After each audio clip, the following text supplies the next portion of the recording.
ခေတ်ပေါ်မျိုးပြကြီးတစ်ခုရဲ့ကုံလောင်ယုံတစ်ခုထဲမှာလူငယ်လေးချန်ချန်တယောက်ကုန်သည်ကြီးတူဦးကိုအရေးတကြီးအမိန့်ပေးနေတာနဲ့စတင်ထားပါတယ်။ချန်ချန်ကကျွန်တော်ကိုစံအိတ်300နဲ့စားအုံးစီပြပါ200အခုချက်ချင်းကားပေါ်တင်ပေးပါဈေးစစ်နေဘူးအချိန်မရှိဘူးပြီးတော့ဒီနာတစ်ဝိုက်မှာအကြီးစားမုံလုပ်ငန်းတွေရှိလား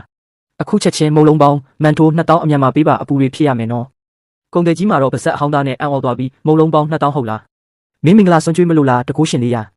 လို့မေးရှာပါတယ်ဒါပေမဲ့ချန်ချန်ကတော့ဘာမှပြန်မရှင်းပြပဲအချိန်မီဖို့သာလောဆော်နေခဲ့ပါတယ်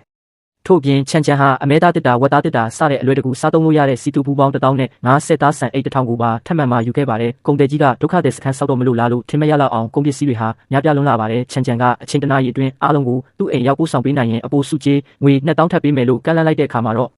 ကုန်သည်ကြီးဟာဝမ်းသာအားရနဲ့အတန်ချက်ဆက်ကိုကန်ကအလုပ်သမားတွေကိုအလူရက်ကုန်တင်ဖို့အမိန့်ပေးပါတော့တယ်တစ်ဖက်မှာတော့ရှေးဟောင်းစစ်မြေပြင်တစ်ခုရဲ့ပျက်စီးယိုယွင်းနေတဲ့မြို့ပြကြီးတစ်ခုစီကိုအချိန်ကာလကူးပြောင်းသွားပါတယ်ဖုံမုံတွေထူပြောပြီး၆တွေ့ငတ်မှုနေတဲ့ထိုနေရာမှာချုပ်ကုန်းလို့ခေါ်တဲ့စစ်တူကြီးတအူးဟာ၆တွေ့နေတဲ့ရေတွင်းအိုကြီးနားမှာရင်းငက်လို့နှက်ခမ်းတွေ၆ကပ်ပြီးပေးလူမျောပါဖြစ်နေပါတယ်ချုပ်ကုန်းကစစ်တူကြီးနတ်မင်းကြီးကတကယ်ပဲကျွန်တော်တို့ကိုစားစရာတွေပေးသနာမှာလားဟင်ချက်ဝတ်တစားဆင်မြန်းထားတဲ့အမျိုးသမီးစစ်တူကြီးချူရန်ကတော့တည်ငြိမ်စွာနဲ့ပဲချူရန်နတ်မင်းကြီးကငါတို့ကိုအသက်ကယ်ရည်တကိုးရည်တွေပေးသနာခဲ့ပြီးပြီပဲငါတို့ကိုလှည့်စားမှာမဟုတ်ပါဘူး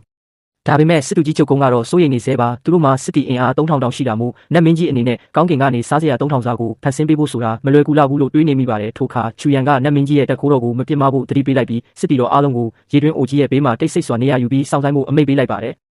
စစ်တီတော်အားလုံးရေတွင်းကြီးကိုဝိုင်းအောင်ကြည့်နေစင်ပါပဲရေတွင်းထဲကနေထူးဆန်းတဲ့အတန်တွေကြားလိုက်ရပါတယ်ချုပ်ကုန်းလှုပ်ရှားမှုရှိတယ်ရေတွင်းထဲမှာလှုပ်ရှားမှုရှိနေပြီး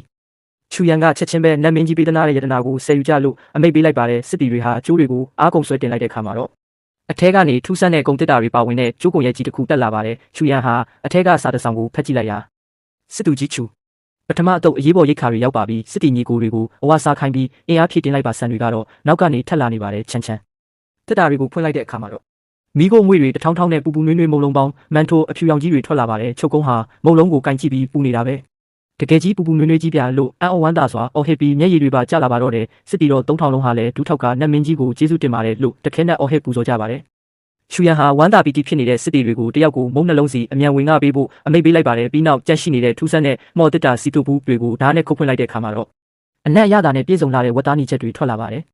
ချုပ်ကုန်းကဒါဟာနတ်မင်းကြီးကစစ်တူကြီးအတွက်တီးတန့်ပေးတာမို့သူမစားရဲကြောင်းညှင်းဆိုပေမဲ့ချူရန်ကဒါဟာစစ်တီတော်အားလုံးအတွက်ပေးတာဖြစ်ကြောင်းနဲ့ဒါဟာစစ်မိတ်ဖြစ်ကြောင်းပြောကကျွေးမွေးခဲ့ပါတယ်ဝတ်သားတုံးကိုမြည်ဆန်းကြည့်လိုက်တဲ့ချုပ်ကုန်းဟာအရသာရှိလိုက်တာအရန်ကောင်းလုံးတဲ့စစ်တူကြီးဟာဒါဟာကျွန်တော်တို့အသက်ကိုကယ်တင်မဲ့နတ်တုတ်တာအသားတွေပဲလို့ငိုရှိုက်ရင်စားသုံးပါတော့တယ်ချူရန်ဟာစစ်တီတော်အားလုံးကိုကြည့်ပြီးဓာတ်ကိုဆွဲထုတ်ကစစ်မြေပြင်တစ်ခုလုံးတုံငဲသွားစေမဲ့ကြီးညာချက်ကိုထုတ်ပြန်လိုက်ပါတယ်ချူရန်ရဲဘော်တို့ဒါတွေအားလုံးဟာနတ်မင်းကြီးကငါတို့ကိုပေးသနာတာဖြစ်တယ်ဒီနေ့အဝစားကြမနှက်ဖြန်ရန်သူတွေလာတိုက်ရင်ငါတို့သူတို့ကိုတယောက်မကြံချေမုန်းပစ်မယ်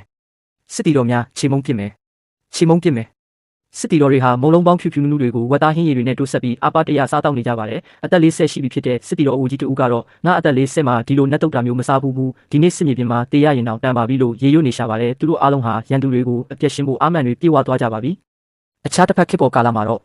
ချန်ချန်ဟာရေတွင်းပြက်ကြီးပေါ်မှာဂရိတ်မောင်းတန်တစ်ခုကိုအခိုင်အမာဆောက်လုပ်ခိုင်းနေပြီးတွင်းထဲကိုစံအိတ်တွေကိုချပေးဖို့ပြင်ဆင်နေပါတယ်ချန်ချန်ကဟိတ်အောက်ကစစ်တူကြီးချူကြားရလားပြို့ချူရန်ကနတ်မင်းကြီးကျမချူရန်စစ်တီ3000နဲ့အတူအမိန့်နာခံဖို့စောင့်ဆိုင်နေပါတယ်ဖေဟာနတ်မင်းကြီးရဲ့ကျေးဇူးတော်ကိုတသက်မမေ့ပါဘူးချန်ချန်ကတော့ပြုံးလိုက်ရင်စားလို့အဆင်ပြေရင်ပြီးတာပါပဲလို့ပြောရင်ရိတ်ခါတွေကိုထပ်မံပို့ဆောင်ပေးဖို့ပြင်ဆင်နေတဲ့မြင်ကွင်းနဲ့အတူနောက်ပိုင်းလေးတွေကိုစောင့်ဆိုင်ပါဦးနော်